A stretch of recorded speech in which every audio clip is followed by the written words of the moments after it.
여러분들 그 손자병법 들어보셨죠? 네. 거기에 보면 그 유명한 말이 나옵니다. 지피지기면 백전불태다. 적을 알고 나를 알면 100번 싸워도 위태로움이 없다라는 말이 있어요. 근데 임진왜란 때 우리나라가 왜 어이없이 일본한테 밀렸냐? 일본은 지피했어요. 우리를 알았다. 그런데 우리는 지피하지 못했다. 거기서 일단 차이가 납니다. 그럼 왜 우리는 지피하지 못했는지는 제가 차근차근 말씀드리도록 하겠습니다.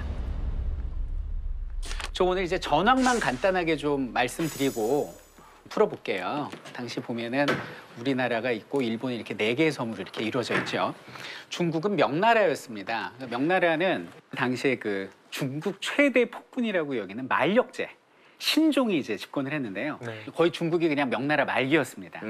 우리 조선인데요. 이 조선 같은 경우는 아까도 말씀드렸다시피 이제 왕은 선조였고요. 막 붕당 정치가 이제 시작되는 시기였어요. 그래서 동인 서인 나뉘어서 싸우는데 눈앞에 당리당략으로 이제 서로 치고받는 답답한 상황이었습니다. 그리고 여기는 일본에 대한 정보가 없었어요.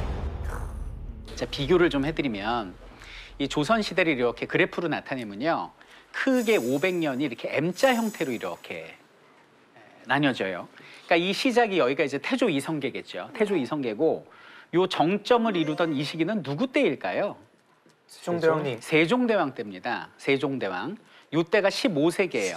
이때가 조선의 전성기라고 말할 수가 있죠.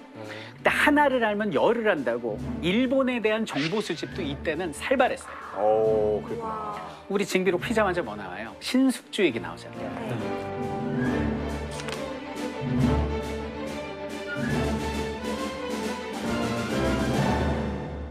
세종 때 신숙주를 파견을 해요. 세종대왕님이. 가서 좀 보고 와. 쟤들 뭐 하는지 좀 봐. 그래서 신숙주가 돌아와요. 그래서 성종 때, 세종 손자 때 해동 제국기, 바다 동쪽에 있는 일본 이야기라는 책을 썼다. 그러다 요 때가 이제 임진왜란 벌어진 선조 때가 됩니다. 요 16세기에 조선이 기울게 되죠. 근데 문제는 뭐냐면 초반 100년 동안 일본에 파견한 사절단 횟수가 60회예요. 60회. 그때 연산군부터 임진왜란 벌어지는 선조 때까지 일본에 파견된 사절단 횟수 5회. 똑같은 100년인데 앞은 60회를 파견했고 뒤는 5회를 파견합니다. 그러니 몰라도 너무 몰라죠. 물론 뭐 일본과의 상황이랄지 이런 게 예전 같지 않아서도 있지만 그래도 이건 너무 차이 난다. 그럼 조선은 왜 이렇게 일본을 무시하고 눈 감고 귀 막고 있었냐? 그건 200년간 지속된 평화 때문이었어요.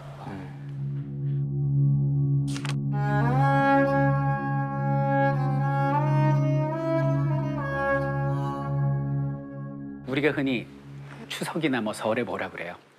나는 네 인생이 무탈하길 바래.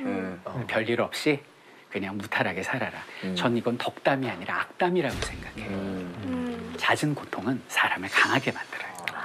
그러니까 저는 인생을 살면서 우리에게 찾아오는 위기를 고통스럽게만 여길 게 아니라 이것이 나를 강해지게 만드는 기회가 될 수도 있겠구나라는 메시지를 여기는 임진왜란을 통해서 배울 수 있다라고 저는 생각을 해요. 이래가지고 이제 문제는 일본은 우리는 너무 잘합니다.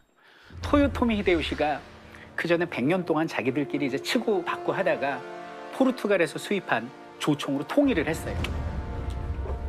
통일을 하고 토요토미가 즉위하는 그 시점에 우리나라를 발판 삼아서 중국을 공격하겠다라는 의중을 밝힙니다. 그래서 토요토미가 우리나라에 끊임없이 스파이를 보내. 전쟁 이전에 승려를 가장하고 상인을 가장하고 쫙 둘러봤는데 토요토미 히데요시가 이해할 수 없는 말이 보고서로 들어옵니다.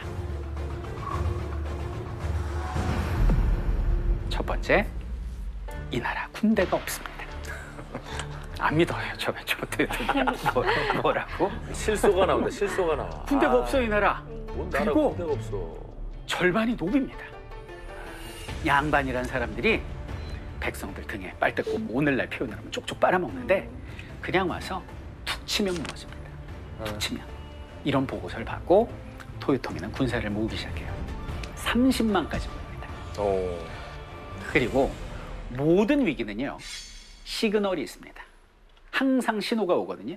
어떤 일이 있었냐면 이제 토요토미가 우리나라에 서신을 보내요.